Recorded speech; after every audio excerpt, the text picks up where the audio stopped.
سرخط خبر ده. تاکید امریکا بر تسریع روند صلح. حکومت افغانستان میگوید توافقنامه دوحه به این روند کمک نکرده است. آتش بس خواست اصلی مردم افغانستان است. احتمال بروز فاجعه با بیرون شدن کل نظامیان امریکایی. گروه مطالعات افغانستان هشدار می‌دهد که این کشور در دام جنگ داخلی خواهد افتاد. روز جهانی زبان مادری با نگرانی از فراموش شدن برخی زبان‌ها در افغانستان. شاید پشهید به ورست کمدش پاک خلکو نه رسیدی. آیا زمینه‌های آموزش با زبان سوم رسمی در کشور فراهم است؟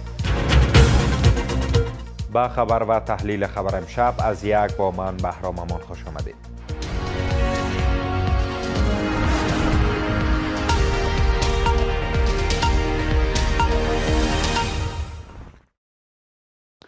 سلام و شب شما بخیر. وزیر امور خارجه امریکا خواهان تسریع روند صلح و دستیابی به یک توافق جامع و صلح پایدار در افغانستان شده است. آنتونی بلینکن در گفتگو با رئیس شورای عالی مصالحه ملی با تاکید بر یافتن یک راه حل سیاسی خواهان کاهش خشونت در افغانستان شده است. در این حال شورای امنیت ملی میگوید که توافقنامه دوحه برای روند صلح مؤثر نبوده و خونریزی را در افغانستان متوقف نکرده است. تا دست کم یک هفته دیگر توافقنامه امریکا و طالبان یک ساله می شود. در آستانه یک ساله شدن این توافقنامه، واشنگتن خواهان تسریع روند گفتگوهای صلح در افغانستان شده است. وزیر خارجه امریکا در تماس تلفنی با رئیس شورای عالی مصالحه ملی از سطح بلند خشونت در افغانستان ابراز نگرانی کرده است. آنتونی بلینکن با تاکید بر تسریع روند گفتگوهای صلح خواهان دست یافتن به یک توافق پایدار صلح شده است. صحبت‌های تلفنی رئیس شورای عالی مصالحه ملی و وزیر خارجه ایالات متحده آمریکا تاکید بر این شد که در افغانستان باید خشونت‌ها پایان پیدا بکنه و روند صلح سرعت پیدا بکنه. عبدالله هم اینجا در مراسم گشایش کمیسیون برنامه‌های توسعه‌ای و جلب کمک‌ها در شورای عالی مصالحه ملی صلح را اولویت اصلی مردم می‌خواند.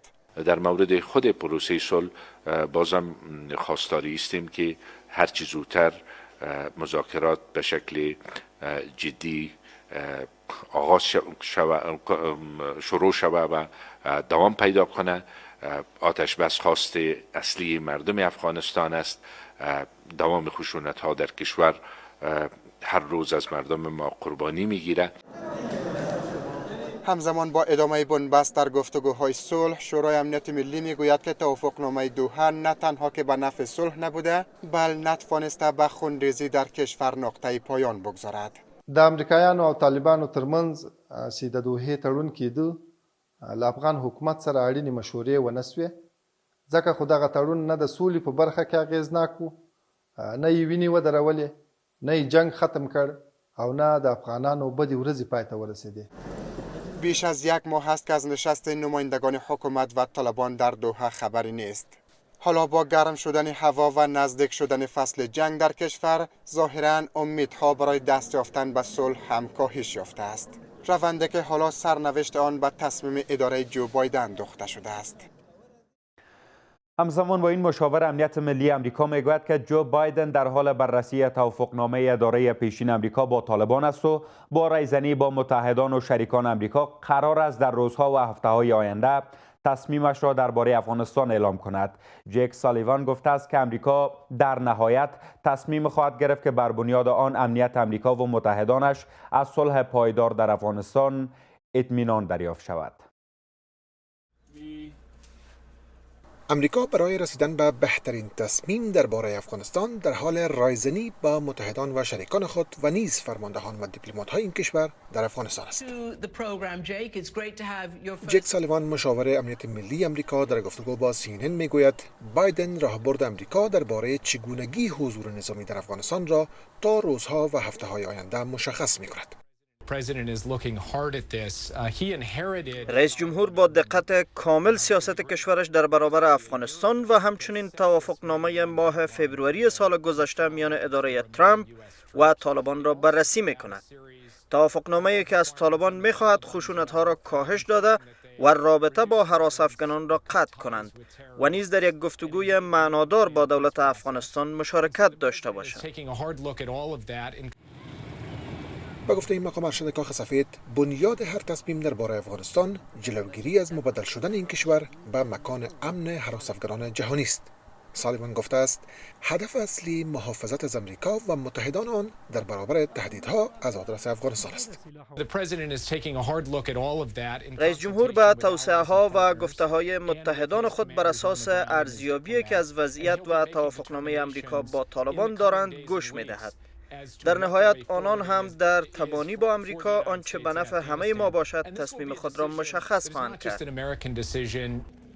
همزمان با پیشبینی هایی که از احتمال نگهداری بخشی از نیروهای ویژه امریکا در افغانستان از سوی اداره بایدن مطرح است و نیز گزارش هایی که ممکن دولت بایدن با طالبان درباره ابقای بخشی از نیروهای ویژه گفتگو کند، لورل میلر دیپلمات پیشین امریکایی و رئیس بخش آسیایی در گروه بحران میگوید ممکن نیست طالبان که خواهان خروج کامل نیروها از افغانستان هستند بپذیرند هزاران نیروی امریکایی در افغانستان بمانند.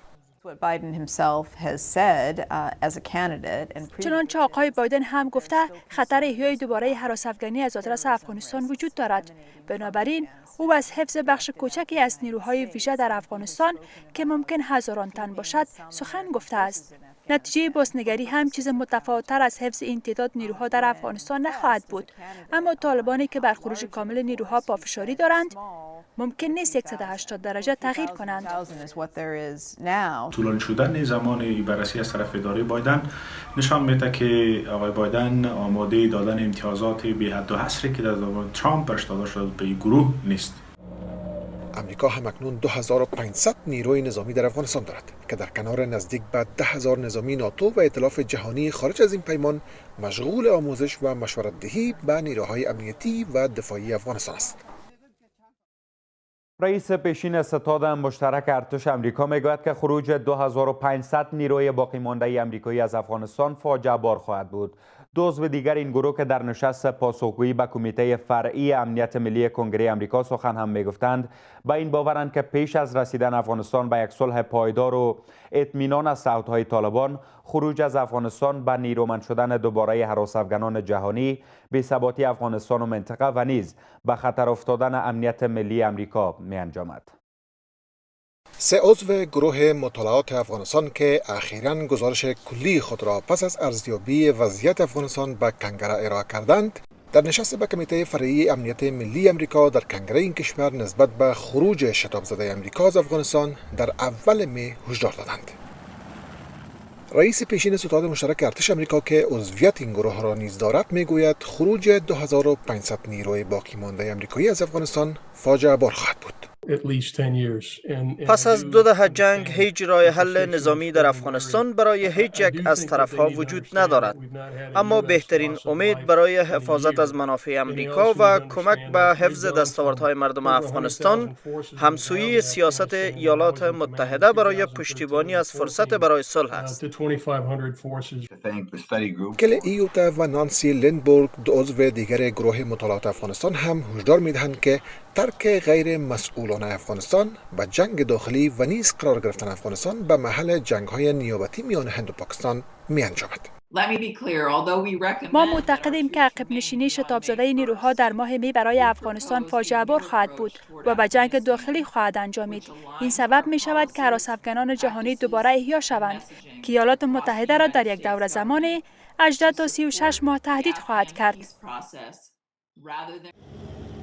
با این حال هر سه عضو گروه مطالعات افغانستان تاکید کردند که ایالات متحد باید از تلاش‌های سیاسی، غیر نظامی و نظامی برای کمک به موفقیت فرآیند سیاسی معنادار میان دولت افغانستان و طالبان با هدف عقب نشینی نهایی نیروهای نظامی استفاده کند.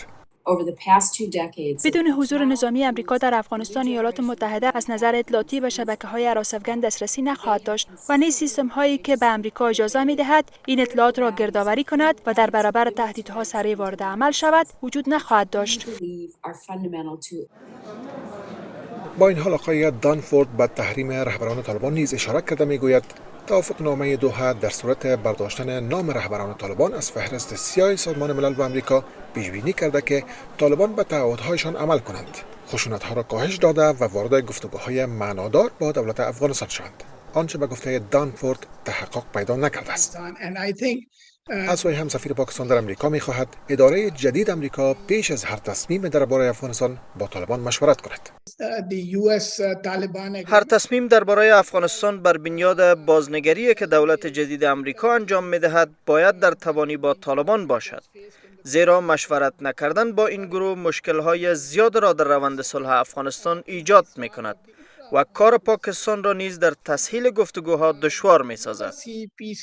ترتیب اگر امریکایی‌ها به این شرایط از افغانستان خارج میشن، تمام دستاوردهایی که خودشان داشتن، متحدینشان داشتن، ناتو داشت، از بین میره. ما بارهایی رو گفتیم که یعنی دولت افغانستان هم مثل که آقای دانفورد دو گزارش خود میگه 2 دسته به طالب‌ها تقدیم کردن. طالبان پیش از این از اداره بایدن خواستند در توافق این گروه با دولت پیشین امریکا تغییر وارد نکند و نیروهای نظامی این کشور و ناتو باید در تاریخ تعیین شده از افغانستان بیرون شوند. در غیر آن این گروه به جنگ ادامه خواهد داد.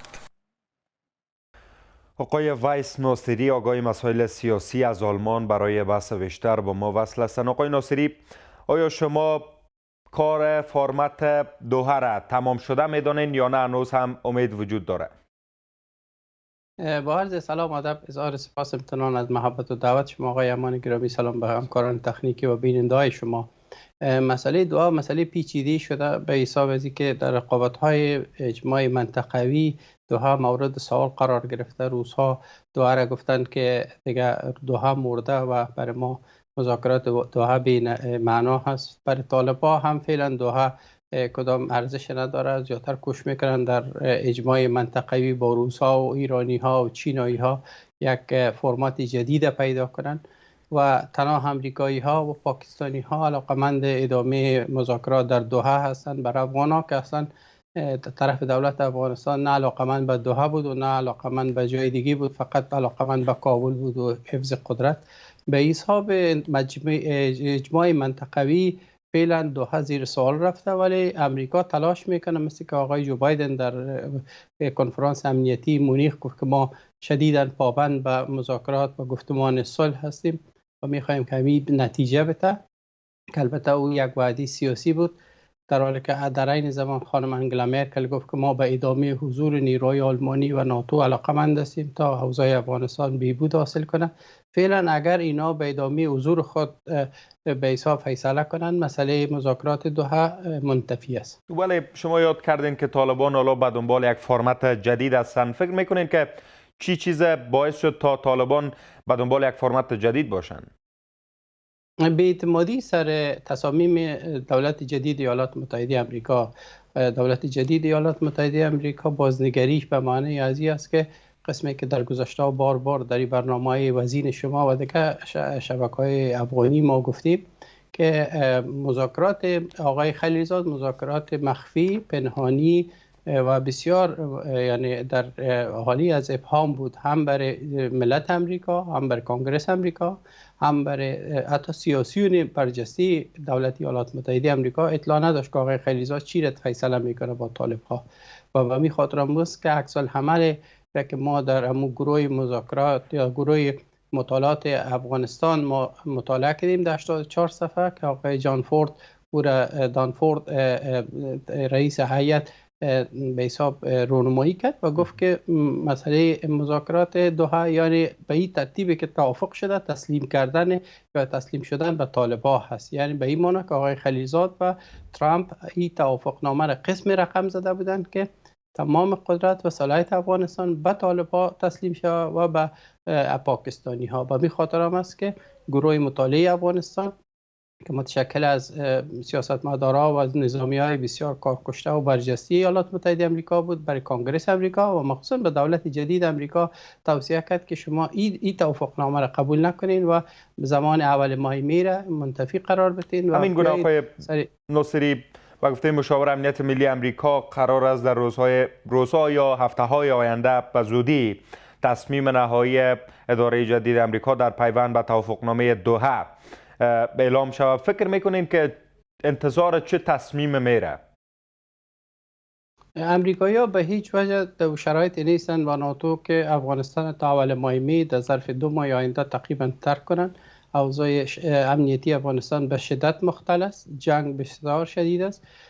طالب‌ها تلاش میکنن که از راه جنگ ساحات وسیع‌تری را اشغال کنند. روس‌ها عملاً و علنا از طالب‌ها پشتیبانی خود اعلان کردند. در 2 نقطه گفتن که 75% خاک افغانستان در زیر کنترل طالب‌ها هست و تا یک حکومت جدید به حساب موقت نبه و هیچ امکان نداره. طالب باید در قدرت سهم داشته باشه. یعنی حمایت علنی و عملی روس‌ها ازشان اعلان شد و همچنان ایرانی‌ها بی علاقه نیست به قدرت گرفتن طالب‌ها. به این ترتیب اگر امریکایی‌ها به این شرایط از افغانستان خارج میشن، تمام دستاوردهایی که خودشان داشتن، متحدینشان داشتن، ناتو داشت، از بین میره. ما بارهایی رو گفتیم که یعنی دولت افغانستان هم مثل که آقای دانفورد و گزارش خود میگه 2 دسته به طالب‌ها تقدیم کردن. ولی فکر نمی‌کنین که هر تصمیمی که اگر اداره جدید امریکا در پیوند به صلح افغانستان، در پیوند به روند کنونی صلح افغانستان بگیره،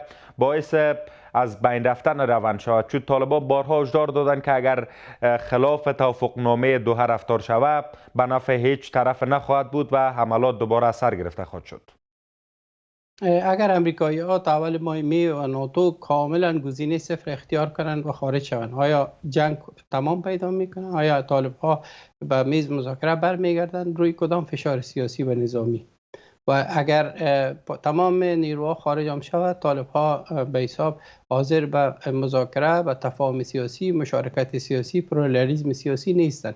و او هنوز هم یک برگی و یک دستاورد کلان بر طالب‌ها می باشه که بگوین که ما خارجی‌ها را خالص ساختیم و حکومتی دست نشاندی از اونها را از بین میبریم، با هیچ کس توافق نمیکنیم. مرکز به ما تسلیم میشه، با قرائت ما، با امارت ما، او را قبول داریم، در کنار خود میگیریم و غیر از اون ما هیچ چیز قبول نداریم. در 33 ولایت هم اعمال جنگ جریان داره و اگر امریکایی‌ها باقی هم بمانند، جنگ ادامه داره. همین جنگی که حالا هست کمی شدیدتر شود، ولی فقط از نظر اخلاقی و از نظر حمایت مالی و حمایت سیاسی این روند به حساب تقویه میشه، به معنی از اینکه یک فشار سر طالب‌ها و پاکستان میبشه تا اینا بر بگردن به میز مذاکره و بدانن که جنگ افغانستان راه حل نظامی نداره و طالب از راه جنگ پیروز نمیشه. یک شما آقای ناصری متکی به حرفای جدید آقای بایدن که میگه از روند صلح افغانستان پشتیبانی میکنه و میگن که شاید هیچ تغییر در توافقنامه دوحه به میان نیاید با توجه به همین گفته‌های آقای بایدن. این هیچ امکان نداره، به این معنا که تمام توصیه‌هایی که برای آقای بایدن میشه و حتی خود وزیر دفاع امریکا اعلان کرد که ما افغانستان شتاب زده و به حالت فرار نمیخوایم ترک کنیم. این خودش معنای زیر میده که اگر پنتاگون یعنی آقای بایدن سیاست ترامپ پیش نگیره و خودسرانه و به حساب دیکتاتور مابانه فردگرایانه تصمیم نگیره و متکی به مشوره ها باشه، وزیر دفاع ایالات متحده امریکا آقای لیوید آستین میگه که ما افغانستان در حالت هرج و مرج ترک نمی کنیم و امروز هرج و مرج است همین لحظه و تا 2 ماه آینده می هرج و مرج و این جنگ و کشتار و وحشت پایان نمیافته. آیا امریکا میخواد از افغانستان فرار کنه؟ ناتو که به هیچ وجه متکی به این نیست و به حساب اعتقاد به این نداره که افغانستان به این شکل ترک کنه. تمام خب ممکن اگر آقای ناصری نیروهای خارجی از افغانستان بر اساس توافقنامه دوحه تا آخر ماه می بیرون شوند، ممکن که طالب از جنگ دست بکشه. چون این بوده میتونه؟ به کدام دلیل؟ یعنی وقتی که بر اساس توافقنامه دوحه، توافقنامه که عملی نیست، توافقنامه که قطعا هیچ ماده از توافقنامه عملی نشده، نه خشونت ها کاهش پیدا کرده، نه طالب ها ارتباط خود با القاعده قطع کرده، نه مذاکرات بین الافغانی آغاز شده و نتیجه داده، نه یک توافق سیاسی صورت گرفته و طالب هنوز هم تقاضای بیشتری داره. به حساب طالب خود برنده جنگ افغانستان میدانه و هیچ نوع به حساب ارزش و اعتقاد برای تفاهم سیاسی نداره. به این خاطر این توافقنامه دوحه اصلا چیش عملی شده به جز ولی فکر میکنید که آقای ناصری چرا جهان بخصوص امریکا در پی به توافق رسیدن با طالبان از راه سیاسی از با توجه به موارد که شما یاد کردین، خشونت ها افزایش پیدا کرده، رابطه طالب با القاعده قطع نشده و سایر موارد؟ به خاطر که جنگ افغانستان یعنی راه حل نظامی نداره. اگر اینا میتونستن که طالب ها را از بین ببرن، به اصطلاح مو کمونیستا که میگه ما در نطفه خونسا کردیم، اگر طالب در نطفه اینا خونسا میکردن در این 19-18 سال گذشته هیچ ضرورت برای مذاکره نبود. در جنگی که لایه‌های مختلف داره، کشورهای مختلف جناحهای مختلف تقویت میکنه و جنگ افغانستان به شکل سوریه شدن روان است. روس ها در اینجا مداخله میکنن.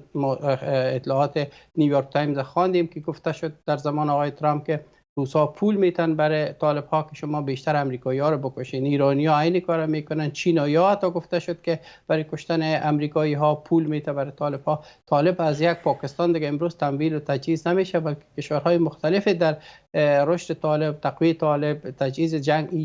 این جنگ لایه‌های بسیار مختلف داره. افغانستان به شکل جنگ سوریه مبدل شده. ایرانی ها مداخله دارن، روس ها مداخله دارن، چینایی ها دارن، امریکا داره، پاکستان داره. خب حالا پاکستان گفته شما طالب به عنوان ابزار از سوی کشورهای مختلف منطقه و فرا منطقه استفاده میشه. فکر میکنید که تلاش برای رسیدن به یک توافق از راه سیاسی با طالبان معنا داشته باشه؟ باید یعنی طالب ها هم باید به این نتیجه رسیده باشن که از راه جنگ کامیاب نمیشن. در 18 سال گذشته هم نشدن و امی که مذاکرات آغاز شد و طالب ها به حساب تعهد سپردن که پای میز مذاکره میاین و میخواین با جناحهای افغانی صحبت کنن و یک توافق سیاسی صورت بگیره، مشارکت سیاسی که همون توافق نامه دوحه است. اگر به او پابند بمانن و واقعا اعتقادم به او داشته باشند، باید از راه حل سیاسی حل شود. هم کابل باید حاضر به قربانی باشه. و آقای غنی که دیروز گفت که من تا زنده هستم حکومت موقت نمیپذیرم، این شعارهای پوپولیستی باید کنار گذاشته شود. به خاطر رسیدن به توافق باید قربانی بده هم طالب ها، هم دولت افغانستان، هم تمام جناحهای سیاسی افغان. از طرف دیگه اجماع منطقوی واقعا ایجاد شود. آقای جو بایدن که میگه ما یک دیپلماسی قوی را میخوایم روی دست بگیریم. نزدیکی حکومت فعلی امریکا با ایرانی ها سر مسئله برجام، مسئله کشورهای مختلفی که در موج جنگ بوده، یمن و مسئله جنگ عربستان سعودی را پایان داد، حمایت خود امریکا از ائتلاف سعودی ها. به هر صورت این چراغ‌های سبز بر ایران است، شاید برای پاکستان، اما امتیازهای وطن با روس ها توافق کنند. اگر واقعا یک دیپلماسی قوی منطقوی صورت بگیره و طالب ها معتقد به این شوند که در یک حکومتی که اشتراک میکنند که حقوق از اونها هم حفظ می باشه، یعنی یک تعادل سیاسی می باشه، شاید جنگ افغانستان از راه سیاسی حل شود. فعلا جنگ به بنبست رسیده، نه صلح کدام پیشرفت داره و نه جنگ. و آقای نصیری در جنبندی از سه مورد که فکر میکنین اداره جدید امریکا در توافقنامه دوحه تغییر خواهد داد، کدام هستند؟ اول که سپردن حل مشکل افغانستان و کلید افغانستان برای پاکستان، من فکر میکنم فعلا منتفی هست و این که طالب ها یگانه نیروی قدرت افغانستان در آینده باشند، مثل که آقای خلیزاد اینا به حساب با اونا تعهد سپرده بودن و طالب به می خاطر هم اصرار داشت که توافقنامه دوحه باید عملی شود، به خاطر که ضمایم پنهانی شاید سپردن قدرت برای طالب ها بود. و در نهایت ایجاد یک توازن سیاسی در افغانستان و یک مشارکت سیاسی در افغانستان به شکلی که همه در او خود ببینن و دموکراسی و ارزش ها هم حفظ شود و طالب هم در او اشتراک داشته باشن و قرائت از اونها هم مراعات شود. یعنی ایجاد سه عنصری که بتونه افغانستان از داخل ثبات بده و همچنان اجماع منطقوی و این که منافع متضاد و مختلفی که در افغانستان است اینا به حساب با هم توافق کنن. مثل که گفتم با ایرانی ها امریکا میخواد که مسائل خود حل کنه و با پاکستانی ها و با چینایی ها، یعنی میدان افغانستان دیگه میدان جنگ رقابتی از اینا نباشه. به می تمرکز فعلا مذاکرات و گفتمان و تلاش سیاسی دیپلماسی در سطح منطقه و جهان همی است. خدا کنه که این نتیجه بده. بسیار تشکر از شما آقای ویس ناصری، آگاه مسائل سیاسی از آلمان. تا لحظات دیگر وزارت حج در پی دادگاهی کردن مولوی خبرساز هراتی. دادخواهی خانواده یک کودک قربانی تیراندازی سرباز ارتش.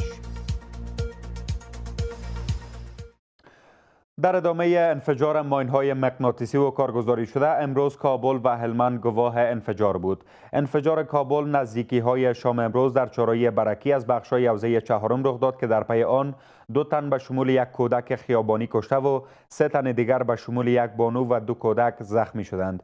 انفجار در لشکرگاه مرکز هلمند اما پیش از شاش امروز رخ داد که 13 زخمی و 1 کشته بر جا گذاشت. به گفته مقام‌های محلی، این انفجار در بخش‌های از حوزه اول شهر لشکرگاه رخ داد که 2 پلیس نیز در میان زخمیان این رویداد شاملند. در روز جهانی زبان مادری، شمار از شهروندان بلوچ و پشه‌ای کشور از بی‌توجهی حکومت به زبانهای مادریشان انتقاد می‌کنند. اینان می‌گویند که در 20 سال گذشته حکومت برخلاف قانون اساسی هیچ توجهی به زبان مادریشان نکرده است. شمار از آگاهان فرهنگی و آموزگاران نیز از بی‌توجهی حکومت به زبانهای مادری رایج در افغانستان انتقاد می‌کنند. آنان نگرانند که برخی از این زبانها در حال فراموشی است. زبان یک از ابزار مهم در برقراری ارتباط و انتقال فرهنگ میان ملت هاست. افغانستان به دلیل داشتن ملیت های گوناگون زبان های گوناگون هم دارد. در قانون اساسی از پشتو و دری به نام زبان های رسمی یاد شده است. اما در بخش از کشور که بیشتر مردم به غیر از پشتو و دری به یک از زبان های دیگر صحبت کنند، آن زبان سوم رسمی در کشور است. با آنکه بر اساس قانون اساسی دولت مکلف به طرح و تطبیق برنامه‌های مؤثر برای تقویت تمام زبان‌هاست، اما برخی از زبان‌های مادری رایج در کشور در حال فراموشی است. سعید حکیم که زبان مادریش بلوچی است، از دشواری‌های آموزش و پرورش کودکانش به زبان‌های پشتو و فارسی سخن می‌گوید.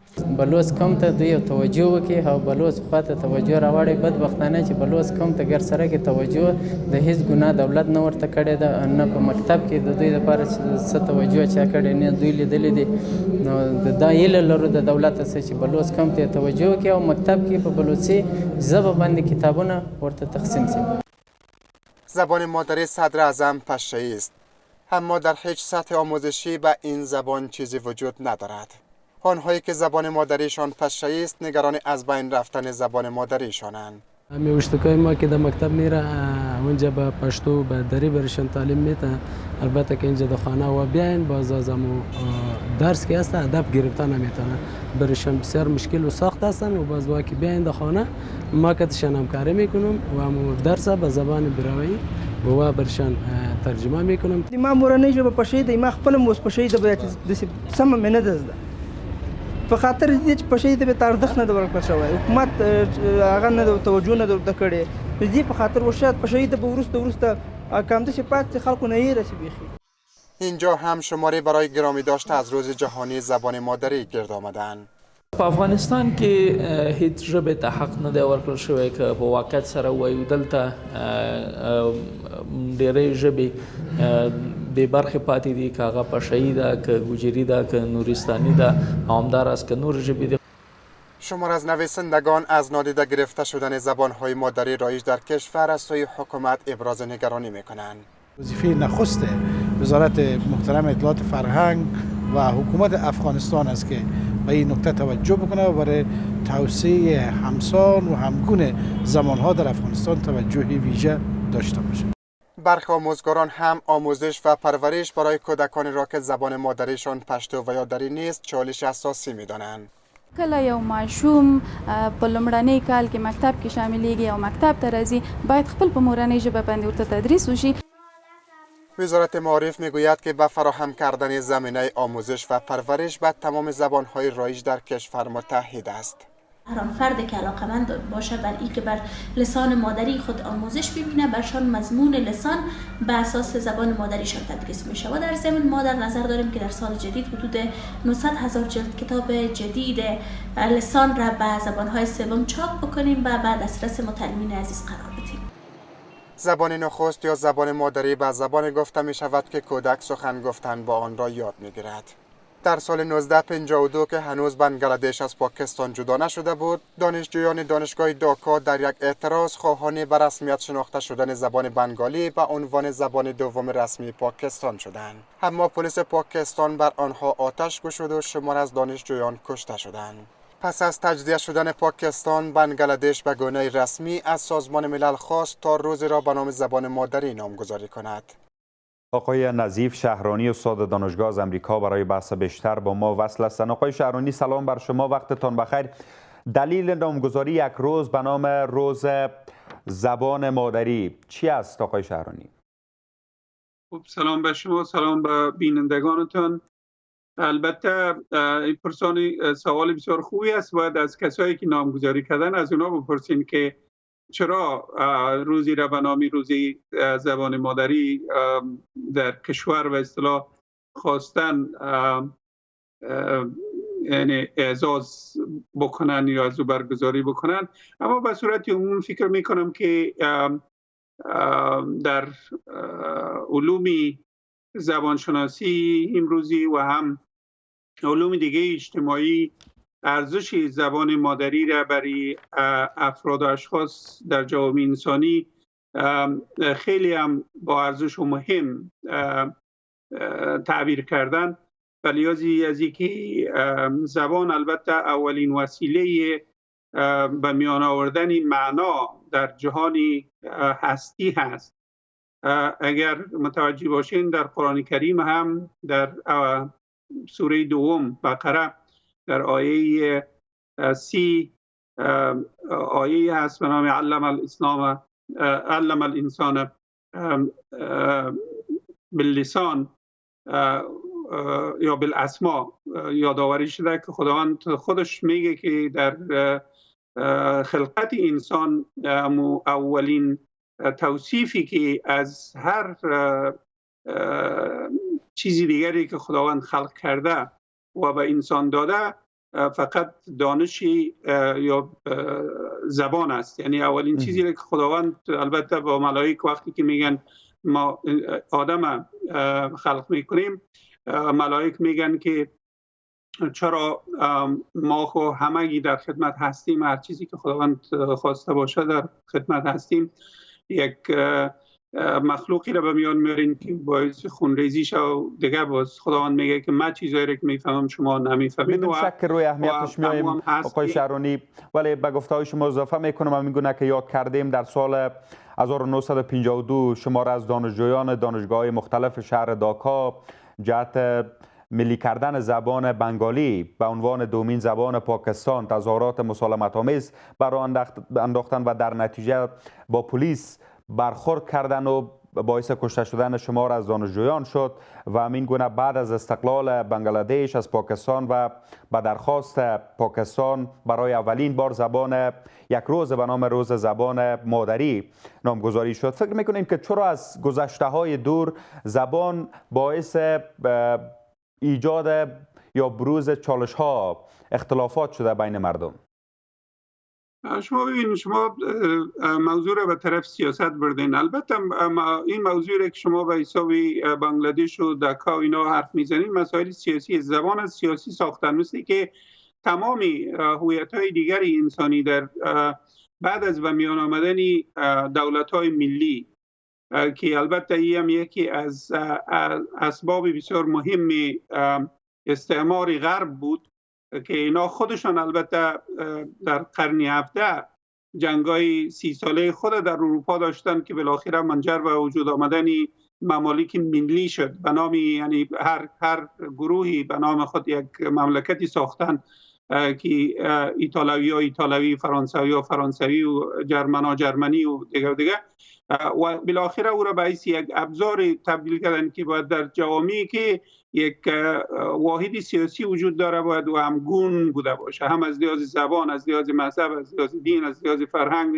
او تعریفی آوردن که البته این تعریف باز بعد از او استعمار وسعت پیدا کرد، در دنیای دیگر رفتن ممالکی را به میان آوردن که البته و نامگذاری هم کردن که به نام یکی از گروه‌های زیادی که در منطقه زندگی می‌کردن و او را به قصد به عمد در یک ساحه واحد به میان آورده بودن و بالاخره باعث ازی شد که کسایی را که به قدرت آوردن و به هر زبانی که اونا حرف میزدن زبان خود خواستن تحمیل بکنن بالای تمامی مردمای دیگه که با زبانهای دیگه حرف میزدن و این رنگ سیاسی را به خود گرفت.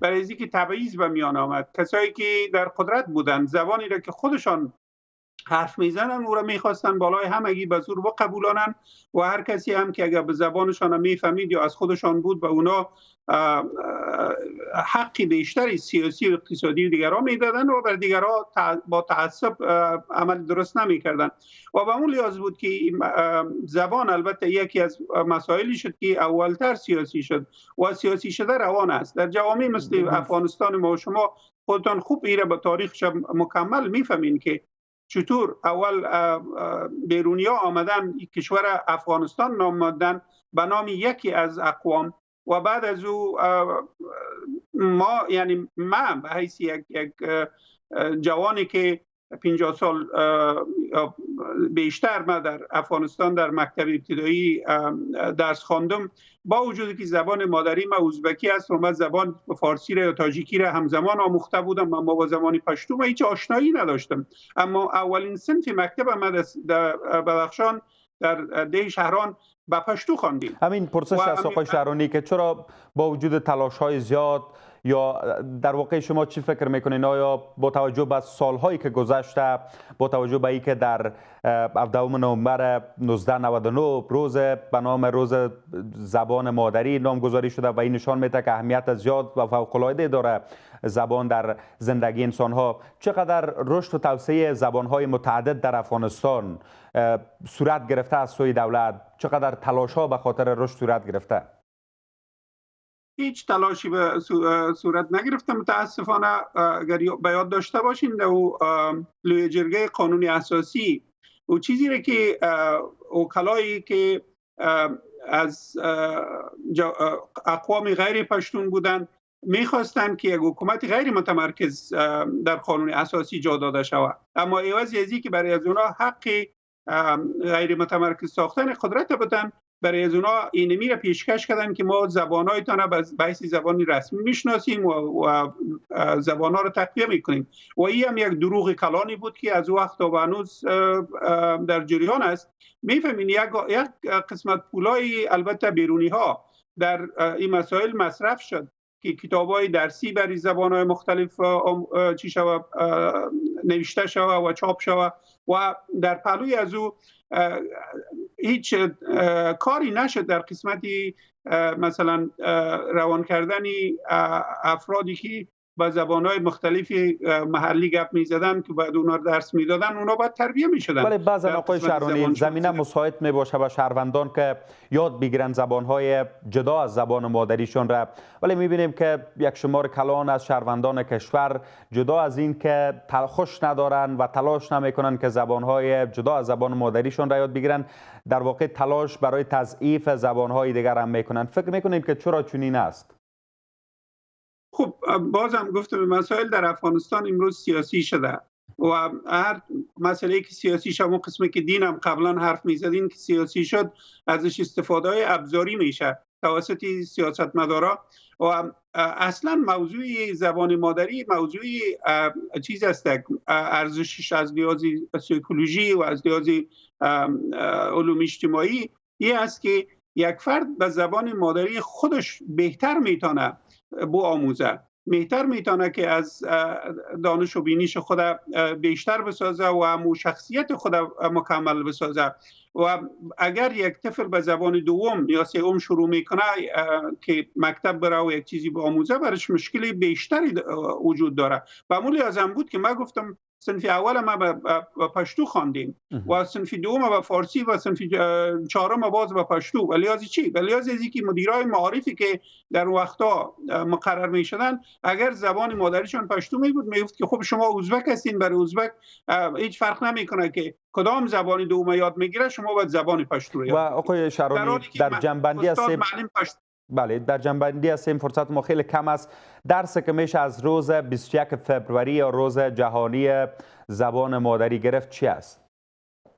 خب این است که ارزش زبان مادری را باید مردم درست درک بکنن و هم از او استفاده سالم بکنن برای آموزش بهتر برای اطفالی که به زبان مادری خودشان شروع میکنن آموزش. البته در آینده شاگردای بهتر می باشن و افرادی خوبتری به جامعه تقدیم میشن. اول به زبان مادری درس آموختن یکی از اصول بسیار عمده و مهم آموزشی است. این باید تقدیر شود و بعد از اینکه آدم زبان خود یاد گرفت میتونه زبانهای دیگر را با آسانی یاد بگیره و کوشش هم شود. ما طرفداری از هستیم که هر فردی مثلا در اروپا 3 4 تا 5 تا زبان یاد داره. در جامعه ما و شما هم این امکانش وجود داره در صورتی که البته معارف ما به او شکل خود عیار بسازه و واقعا طرفداری از این بوده باشه که به زبانهای محلی خود مردم مکاتبشان شروع بکنن، تقویت بکنن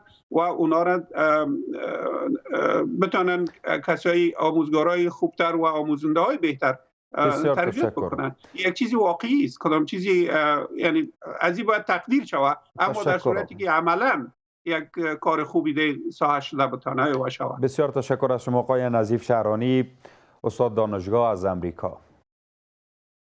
وزارت ارشاد، حج و اوقاف میگوید که بررسی ها در پیوند به سخنان پسین مولوی مجیب الرحمن انصاری آغاز شده و اگر گفته های انصاری برخلاف شریعت اسلامی باشد به دادگاه کشانده خواهد شد. حقوقدانان هم گفته های انصاری را پیگردپذیر و در تضاد با منافع امنیتی افغانستان می‌دانند. اما مولوی انصاری به تازگی گفته است که سخنانش به نشانی حامیان نظام بوده، نه کارمندان دولتی. هرچند او بار دیگر تاکید کرده که پشتیبانی از نظام کنونی گناه بزرگ است. در پی موج سنگین از اعتراضها و انتقاد از سخنان مولوی مجیب الرحمن انصاری، روحانی جنجالی در هرات، وزارت ارشاد، حج و اوقاف آستین بالا زده تا پهلوهای پیدا و پنهان سخنان او را روشن کند. این نهاد میگوید اگر ثابت شود که سخنان او برخلاف شریعت است، مورد پیگرد قرار خواهد گرفت. وزارت میتونه او را منفک بکنه اگر صحبت‌های از او خلاف شریعت بوده باشه، او را به مراجع عدلی معرفی بکنه تا اینکه اونها محاکمه شوند. اما از بعد قانونی سخنان انصاری پیگردپذیر و در تضاد با منافع امنیتی دانسته می شود. شماری از حقوقدانان تاکید دارند که دادستانی بر بنیاد قانون حق دارد تا این حرفها را مورد پیگرد قرار دهد. اظهارات، بیانات و شایعاتی که موجب تضعیف امنیت ملی افغانستان شود در مطابقت با ماده 251 کد جزای افغانستان جرم تلقی می گردد. هرگاه اشخاصی همچون اظهاراتی را داشته باشند میتونه از جانب لوی سخنگوی جمهوری اسلامی افغانستان مورد تعقیب عدلی قرار گرفته. صحبتی که در روز جمعه اما مولوی انصاری خود در ویدیویی که دیشب پخش کرد گفته است که حرفهایش به نشانی پشتیبانان نظام بوده، نه کارمندان دولتی. او بار دیگر تاکید کرده که پشتیبانان نظام در افغانستان مرتکب گناه بزرگ می شوند، حتی کفر را نیز در پی خواهد داشت. کار کردن در نظام انما الاعمال بالنیات، که به چی نیت کار میکنی به خودت مرتبط هست، اما حمایت از این نظام فاسد، پشتیبانی از این نظام فاسد گناه هست و اگر او از روی عقیده تو بری حمایت کنی که در مرحله کفر و اینها هم سوق داده میشه. شمار از شهروندان کشور از وزارت ارشاد، حج و اوقاف می‌خواهند که منبر مسجدها را در اختیار عالمان قرار دهد که تصویر واقعی اسلام را به مردم ارائه کنند. ما نباید در این وقت مردم در تقابل قرار بدیم، اتهام ببندیم، سر این مسائل ها بحث بکنیم.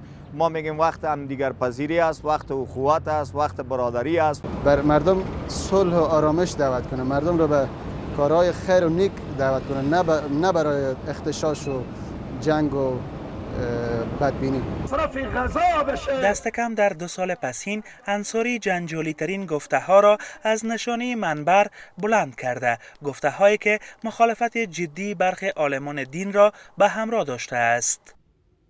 او باره گفت که بدحجابی زنان از بیغیرتی مردان است، دیدگاهی که غوغایش هفته ها سر زبان ها بود و زن ستیزانه تلقی شد. بعد برای وضاحت این گفته ها نشست خبری برگزار کرد، اما اجازه ورود به خبرنگاران بانو را نداد. در زمان همهگیری بیماری کووید 19 مولوی انصاری برخلاف گفته‌های شورای علمای افغانستان ویروس کرونا را رحمت برای مسلمانان گفت و توصیه‌های بهداشتی را در نمازهای جماعت نادیده می‌گرفت. این توهین به میلیون‌ها شهروند افغانستان بخصوص نیروهای امنیتی ما که مصروف خدمت و کشور و مردم خود هستند میباشد. پس از سخنان روز جمعه مجیب رحمان انصاری، بانو زینب موحد که استاد دانشگاه است او را به مناظره دینی دعوت کرده است. مولوی انصاری هنوز پاسخ نداده است. آقای سالم حسنی مشاور رئیس جمهور برای بحث بیشتر اینجا در استودیو حضور دارند. آقای حسنی سلام بر شما، بسیار خوش آمدین به برنامه. مولوی مجیب الرحمان انصاری حضور در حکومت فعلی افغانستان را گناه کبیره میدانه و شما میدانین، سخنانش را شنیدین. آیا شما عملا مرتکب گناه کبیره میشین؟ بسم الله الرحمن الرحیم و عرض سلام و ادب خدمت شما و همکاران تکنیکی شما و بینندگان بزرگوار. حرف‌های زیادی مطرح میشه، منتها حرف باید منطقش و پشتوانیش رو باید بررسی کرد. ببینیم که این حرفی که زده میشه از آدرس دین به عنوان یک مولوی، به عنوان یک ملا، آیا ببینیم که مستندات دینی داره یا نداره؟ آیا سایر علما با این هماهنگ هست یا نیست؟ بالفرضم که تعداد زیادی با این حرف هماهنگ باشه، آیا مستند دینی و عقلانی داره یا نداره؟ ما به دو نکته میپردازیم. یک، شما میبینید که همه علمای افغانستان، یعنی اکثریت علمای افغانستان، نظام کنونی را نظام اسلامی میدانند. تمام کشورهای اسلامی که در او شوراهای علما، اتحادیه‌های علمای زیادی وجود داره، این نظام اسلامی میدانند و جنگ علیه نظام جرائم میدانند و ناروا میدانند و این حکومت به عنوان یک حکومت اسلامی به رسمیت میشناسه. این از لحاظ مقبولیت داخلی و بیرونی در بین جهان اسلام. بحث دیگرش اینه که آیا در مذاهب اسلامی جواز داره که کسی در حکومت اسلامی کار بکنه یا نه؟ در هیچ مذهبی نیامده که چه عالم چه غیر عالم. یک نکته را باید ما در نظر داشته باشیم که اعمال حلال و حرام ربط به عامی و عالم نداره. مثلا اگر خوردن شراب حرامه، برای هم عالم حرامه هم بر غیر عالم حرامه. اگر خواندن نماز واجبه، هم بر عالم واجبه هم بر دیگران واجبه. حالا کار کردن در یک دولت اگر قرار باشه که حلال باشه، برای همه حلال. خب شاید تاکید آقای انصاری بر این نباشه که نظام فعلی اسلامی است یا نه، زیاده تاکید روی ازی داره که حکومت فاسد است. نه بحث اینجاست. ببین، ما باید مبنا رو هر چیز باید دلیل خود داشته باشه. آیا حکومت اسلامی هست یا نیست؟ آیا کار کردن در حکومت اسلامی آیا جایز است یا نیست؟ روا هست یا نیست؟ حتی وظیفه و رسالت یک مسلمان هست یا نیست؟ اینا همه ما میدونیم که جمهور علما و همه علمای اسلامی کار کردن در نظام اسلامی را و خدمت به جامعه اسلامی را یک رسالت و یک وظیفه میدانن. نه تنها مجاز میدانن، نه تنها حرام نمیدانن، بلکه یک وظیفه میدانن. حالا میایم در یک حکومت اسلامی که قانون اساسیش در یک نظامی که قانون اساسیش ولی شاید تاکید آقای انصاری روی ساختار نظام بوده. به نکته شما میرسم. در یک نظامی که قانون اساسیش اسلامی است و قانون اساسی برآمده از شریعت و هیچ حکم متضاد با شریعت بر نمیتابه، بسیار واضح بیان کرده. حکومت با تمام نواقصی که داره خودش موظف میدانه که به دین و عالمان دینی خدمت بکنه و به همین اساس سالانه مقدار از بودجه در مسجد سازی، در تربیه علما، در پشتوانی از علما برای تبلیغ مسائل دینی کار بکنه. خب آیا کار کردن در چنین حکومتی روا هست یا نه؟ جمهور علما رواست. خب حالا میرسیم به این که در حکومتی که قانون اساسیش اسلامی است، خود مکلف میدونه که به مسائل اسلامی عمل بکنه و از این حمایت بکنه، فساد هم وجود داره. ما ایره نمیتونیم رد بکنیم و خود حکومت هم به همین قضیه واقف است که در ساختار نه، در افراد، اشخاصی که در این چوکات کار میکنه، در بینشان، در رفتارهایشان هم نارسایی وجود داره. ممکنه خیلی آدم ها نفهمیده کارهای خلافی بکنه، تعدادی هم ممکنه فساد که فساد بحث عمدی هست، فساد وجود داره. به همین خاطر است که مالوی سارنوالی داریم، به همین خاطر است که مبارزه با فساد داریم، به همین خاطر است که دستگیری های فراوان وجود داره، اما هنوز هم مبارزه با فساد بسنده نیست. خب حالا شما میگین که فساد ممکن وجود داشته باشه و کار کردن در نظام فعلی گناه کبیره نیست. من میخوام عرض بکنم چطور یک عالم دین میآید من میخوام عرض بکنم به این سادگی که وظیفه عالم چیست؟ وظیفه یک عالم در جامعه اسلامی این است که باید اصلاح بیاره. امر به معروف نهی از منکر همیست که میگه کار خوب را انجام بده، کار بد را انجام نده. یک عالم وظیفه داره. ما یک روایت داره میگه که افضل الجهاد کلمت حق عند سلطان الجابر. میگه بهترین جهاد گفتن کلمه حق در نزد سلطان جابر. بالفرض اگر سلطان جابر باشه، بالفرض اگر مثلا حکومت است که در بخشایش فساد وجود داره، وظیفه ما است که شما کلمه حق بگویی، یعنی پیشنهاد اصلاحات بدی. اما به فتوای مذاهب، به خصوص فتوای مذهب فقه ابو حنیفه رحمت الله علیه، این است که شما نظام برحال را به هیچ عنوان هر نوع رفتار در جهت براندازی ازی، در جهت تخریب ازی، در جهت تضعیف ازی جایز نیست و ناروا است. ولی از کارکردهای عالمان دین، مولوی هایی که تبلیغ میکنن، وزارت ارشاد حج و اوقاف نظارت داره نداره؟ این بار اول نیست که آقای انصاری چنین بحث حساسیت برانگیز را مطرح میکنه. در افغانستان بالای 1,000,000 مسجده، تعداد کمش زیر نظر وزارت حج و اوقاف و ارشاده و با او تعدادی هم که اینا تحت پوشش است، خب شاید یک سیستم نظارتی خیلی دقیق نداشته باشه و این ما در نظر داریم که حتی وزارت حج و اوقاف به این خود ملتزم میدانه که کسی را به خاطر بیان انتقادات برای بیان برخی مطالب مورد بازخواست قرار نده. و آزادی بیان یک اصل است که جمهوری اسلامی افغانستان با او متحده. منتها آزادی بیان تا حدی که این تبدیل به تخریب نظام نشود. شما میانه خوب با حقوق قانون هم دارین، شما یه عمل از جرم میدانین یا نه؟ در قانون اساسی در کد جزا آمده شماره ماده دقیقاً یادم نیست که اگر کسی علیه نظام تبلیغ میکنه و این تبلیغش منجر به ضرر به نظام میشه و موجب این از 1 تا 10 سال جرم داره. اگر موجب ضرر نرسه باز هم به درجات کمتر اونا موجب این در کد جزای ما جرم پنداری شده. و اگر در کد جزا هم نباشه، از لحاظ شریعت اسلامی کسی که در جامعه اسلامی حکومت اسلامی را تخریب میکنه و باعث برهم خوردن نظم در جامعه میشه، چون این فردی مفسد است. مفسد به این معنا و باغی هست. باغی به این معنا که افراطی است. مفسد به این معنا برخورد قانونی صورت نمیگیره با آقای انصاری؟ فقط مشاور امنیت ملی مانند شما باغی یاد کرد و گفت که از هان آمره مغشوش میکنه فکرشان را. چرا کار عملی از دست حکومت ساخته نیست؟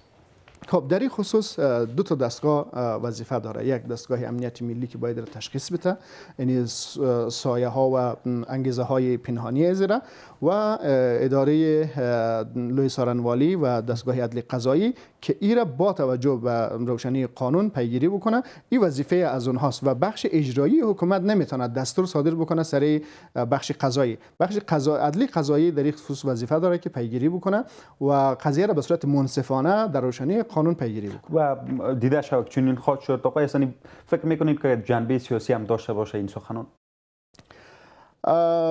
متاسفانه در افغانستان یک بلای هست در افغانستان که اکثریت مدارس و بخش های دینی ما به جایی که از داخل تغذیه شود از بیرون تغذیه میشه. این در بخش های مختلف وجود داره، یا مثلا ایران است یا پاکستان است یا عربستان است جای دیگه. من ایرا به صورت قطع به عنوان متشرع نمیتونم میره اتهام وارد بکنم، ولی ظن و گمان هایی که این گونه بیانات دیکته شده باشه وجود داره و این گونه رفتارهای سیاسی و من بسیار میتونم عرض بکنم با توجه به نکاتی که من پیشتر گفتم، صحبت های آقای انصاری به هیچ عنوان مبنای شرعی و مستند شرعی و دینی نداره. بیشتر یا برخواسته از احساسات و عقده های شخصی خودشانه یا دیکته شده از منابع پیدا و پنهانی که آدرسش همه ما شما میدن. سپاسمند حضورتان آقای حسنی. تا لحظات دیگر. ثبت نخستین مورد انتقال یک نوع آنفلانزای مرغی به انسان در روسیه. دانشمندان در تلاشند دریابند که از انسان به انسان هم سرایت میکند یا نه.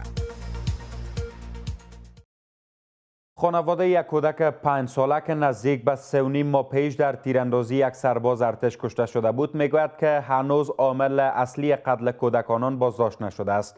آنان وزارت دفاع ملی را به کمکاری برای بازداشت قاتل فرزندشان متهم میکنند و تاکید دارند که به درخواست‌های رسمی هم که از سوی نهادهای تحقیقی به وزارت دفاع ملی فرستاده شده پاسخ داده نشده است. وزارت دفاع ملی نمیخواهد در این مورد سخن بزند، اما وزارت داخله از بازداشت 2 تن و تلاش‌ها برای گرفتاری 1 تن دیگر خبر می‌دهند.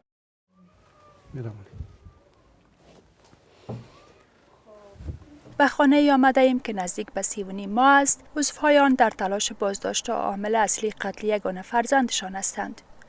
اسرای 5 ساله در 20 اقرب امسال با پدرش برای کوتاه کردن موهایش می رفت که در نزدیکی خانه ایشان در تیراندازی یک سرباز ارتش گلوله به سرش برخورد کرد و جان باخت.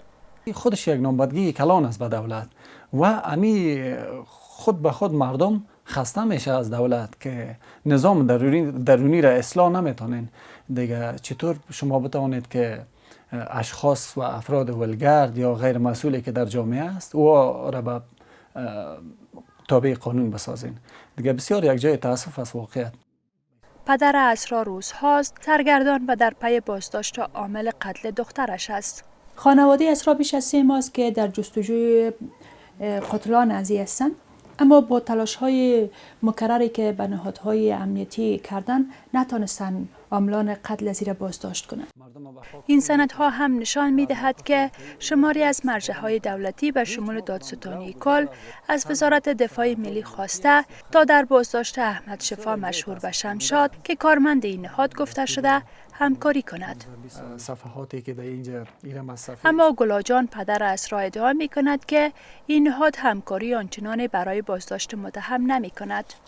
کدام اقدامی نکرده، بر علاوه از این که پیگیری میکرد همین ارگان‌های امنیتی و قضایی مکتوبایی که برشون صادر میکنه که اشخاص باید شما احضار کنید و دستگیرشون کنید به خاطر همین اصلیت قضیه.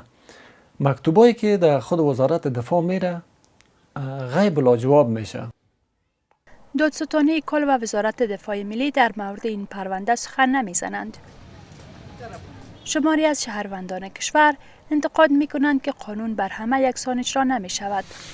همیال اگر زورمند باشه که تایر موترش پنچر پیش تاوان میگیره، اما بچه غریبه که بکشه کسی تا چیز گفته نمیتونه. کاش که نمی قانون باشه دیگه. نمی افغانستان زورگویی است تا بالا دیگه. سر همه یک رقم تطبیق شود دیگه. غریب پیسه داره فرق نبینه در بین نمی فعلا هم زورمندای ما بعد هر کاری که از دلش شو هر کاری که از دستش هم میکنه، اما غریب همیشه پایمال است.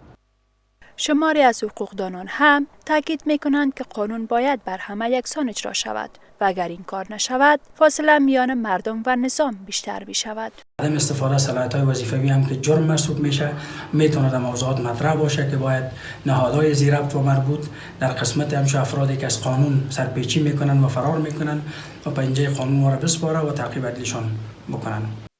وزارت امور داخله از بازداشت 2 تن به نام‌های عصام الدین و یوسف در پیوند به این پرونده خبر می‌دهد. این نهاد همچنان از تلاش‌ها برای بازداشت مسنون اصلی به نام احمد شفا سخن می‌گوید. چند خبر کوتاه از جهان. روسیه نخستین مورد از انتقال یک نوع انفلانزای مرغی به نام H5N8 به انسان را گزارش کرده است.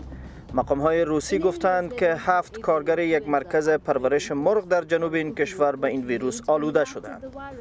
این ویروس در ماه دسامبر در میان پرندگان شیوع پیدا کرده بود. سازمان نظارت بر سلامت روسیه حال این 7 تن را خوب توصیف کرده است. هنوز مشخص نیست که آیا این ویروس از انسان به انسان هم منتقل می شود یا نه. اما گفته شده که دانشمندان روس کار روی آزمایش شناسایی این ویروس در انسان را آغاز می کنند. نخست وزیر بریتانیا میگوید به تمامی بزرگسالان در این کشور تا پایان ماه جون واکسن کرونا تطبیق می شود. تاکنون بیش از 7 میلیون نفر از زمان شیوع برنامه واکسن در دسامبر سال گذشته نخستین دوز واکسن کرونا را در بریتانیا دریافت کردند.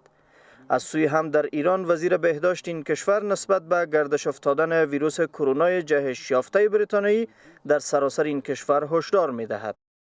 سعید نمکی میگوید به دلیل شیوع این ویروس در جنوب و غرب در 10 شهر این کشور وضعیت قرمز برقرار شده است. بنابر آمار وزارت بهداشت ایران در 24 ساعت گذشته 8000 بیمار جدید شناسایی شده و کل مبتلایان به این ویروس مرگبار به بیش از 1,600,000 نفر رسیده است. بیننده های عزیز از توجه همراهیتان جهان سپاس. وقتتان بخیر. خدا نگهدار.